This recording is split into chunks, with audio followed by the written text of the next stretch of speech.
We kicked off this adventure in Seattle, a place we haven't visited in over a decade, and we met up with some friends for brunch, and I had the best chai latte of my life, and then we headed off to board. So boarding the ship felt kind of surreal because this wasn't just any cruise, this was the Holistic Holiday at Sea's first ever Alaskan cruise.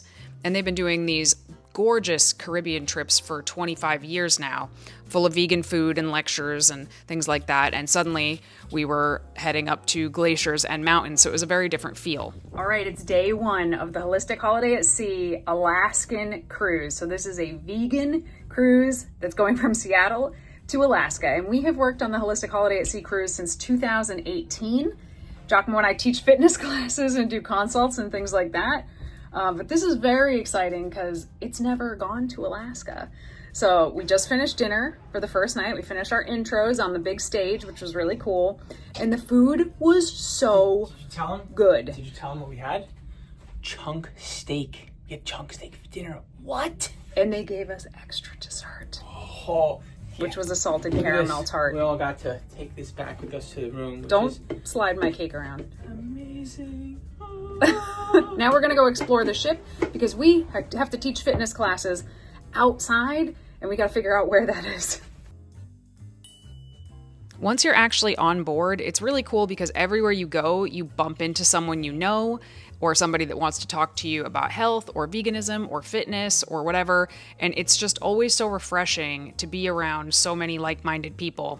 We had quite a fun little VeganProteins crew that we spent a good chunk of time with, and that's probably always my favorite part.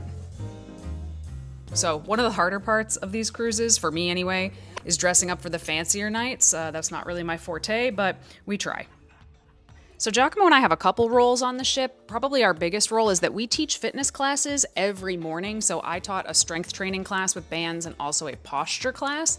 And 𝐿𝐿𝐼𝐻𝐿 taught a mobility class and a vegan strong boot camp class. So every single day of the cruise, 𝐿𝐿𝐼𝐻𝐿 and I taught one of those classes each. And that definitely keeps us busy. We also do one-on-one consults with people who are looking to change their physique, looking for like vegan bodybuilding, nutrition coaching, and stuff like that as well.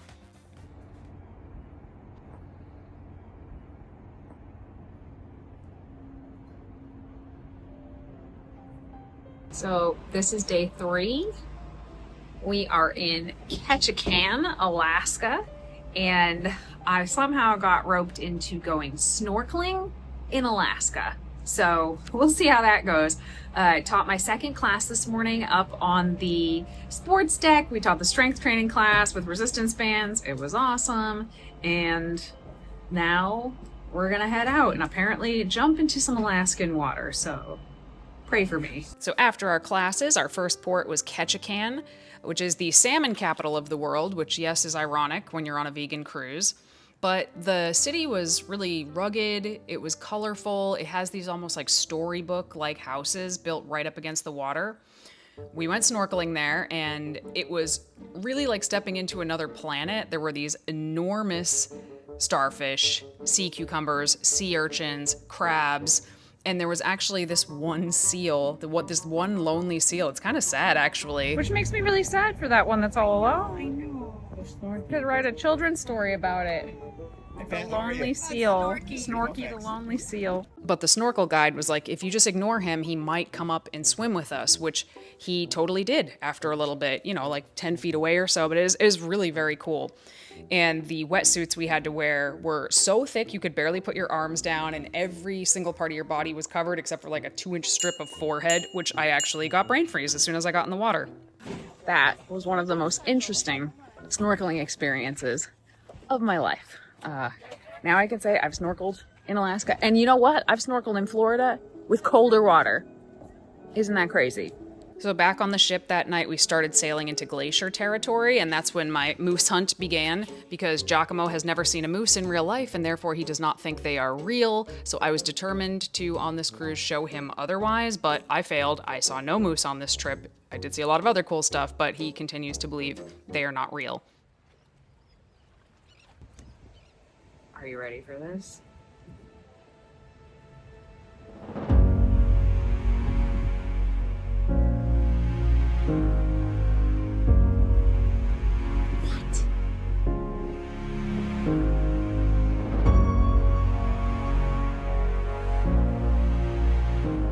next morning, we woke up fully in what they call the inside passage.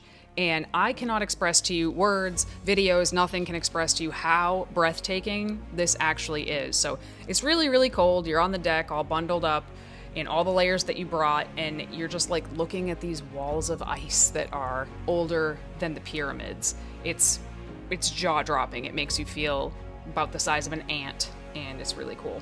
And I did enjoy getting to teach there. I'm gonna be teaching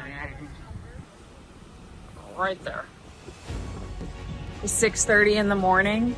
We are going through the fjords of Alaska right now. I've always dreamed of seeing the most beautiful thing on earth while listening to Vanilla Ice.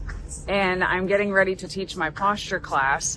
I think I might be the only one teaching while we go through this, which is what it is. It's very cold outside. We'll see who comes, but this is my view while I teach my class.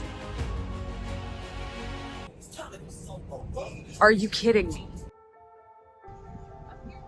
Later that day, we docked in Juneau. So fun fact, there are no roads connecting Juneau to the rest of the world. You either fly in or sail in. So that gives it kind of this like secret town energy. And we hiked out to a glacial waterfall with our friends Jesse and Penny. And Penny is a huge whale enthusiast. She made sure that we saw our first whales. Emergency position indicating radio beacon. And a canister about this size, when activated, will send a distress signal. Which was really awesome. I've never seen a whale, even though I live 15 minutes from the coast. And then the crazy thing about this is every night when you get back on the ship, after these crazy days, like you can either go have these delicious 5-course vegan dinners, or you can head up to the vegan buffet and eat to your heart's content. Or you can do both, which 𝐬𝐮𝐞𝐿 was a huge fan of eating the 5-course dinner and then getting like second dessert about an hour later. And we have to honor that tradition. Then came Skagway, was the next stop. This was definitely my favorite stop. So this town is decorated like a time capsule to the gold rush era. There's wooden boardwalks, old saloons with swinging doors, I kid you not, and then just these huge mountains in the background.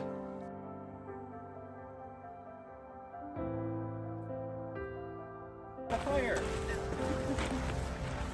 Why do I feel like I want to be like this? So we took this really awesome raft tour run by these very funny, very knowledgeable women. Thank you for that very safe ride across the street. Oh, I didn't have start. We got friends in the back. All right, guys, top speed, how you feeling? Woo!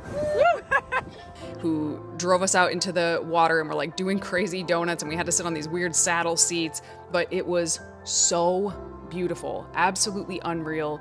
I don't think I've ever seen anything that beautiful before, and I learned so much about that part of the world that I didn't know anything about before that. So just absolutely breathtaking. My favorite thing I saw the whole trip.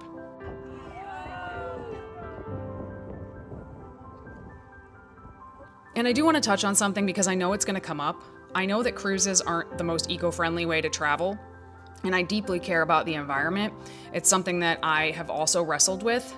But when I think about this, part of it is like, what am I doing while I'm there? So when we're on this cruise, thousands of people are exposed to plant-based eating, many of them for the first time. And the ripple effect of that can be really massive. So if 1 week of vegan meals and lectures and classes inspires people to reduce or even cut out animal products long term, the environmental savings add up way beyond the footprint of the cruise itself. Do I think it's perfect? Absolutely not. But according to Friends of Earth, which is an environmental watchdog group, 1 7-day cruise generates the same CO2 as a round-trip transatlantic flight, so like from New York to London and back, per person, which is still not great, right? But it's better than I thought it was. I thought it was much worse than that. So again, I don't think it's perfect, but hopefully in the grand scheme, there are big net positives.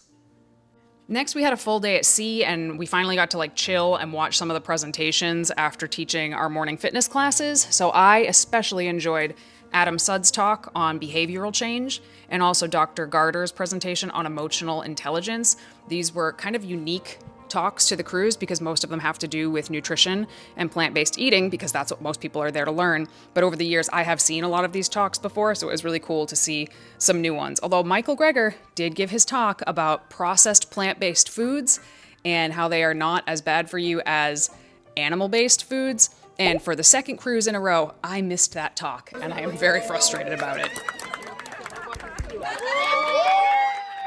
The last port we went to was Victoria, British Columbia, and after the wilderness of Alaska, Victoria felt totally different. So we just realized it's our first time in Canada together, ever. What's up? Never been to BC either. How is that possible? Oh. So we were mostly excited about it because we got to meet Mark and Michael, the twin brothers who edit all the videos on this channel now, because we'd never met them in real life before. Too far. This car hates us. And of course, as expected, they were awesome, and they showed us around Victoria, including some creepy alleyways, delicious vegan pizza, although I got the Caesar salad because that is my litmus test for every vegan restaurant on earth. If they have a vegan Caesar salad on the menu, I will get it and judge the restaurant based on that, and I gotta say, it was delicious. And they also took us to a vegan fast food joint where I had a surprisingly authentic whoopie pie, considering whoopie pies come from Massachusetts, and most people get them wrong. I eat first, not the camera. Make it quick. 5 out of 5. But honestly, after being a presenter on now 8, I think, of these Holistic Holiday at Sea cruises, my favorite part isn't the ship, it's not the food, it's not even the ports, it's the people. It's how quickly strangers become friends. It's how people who aren't quite vegan decide to take the plunge because they feel so supported.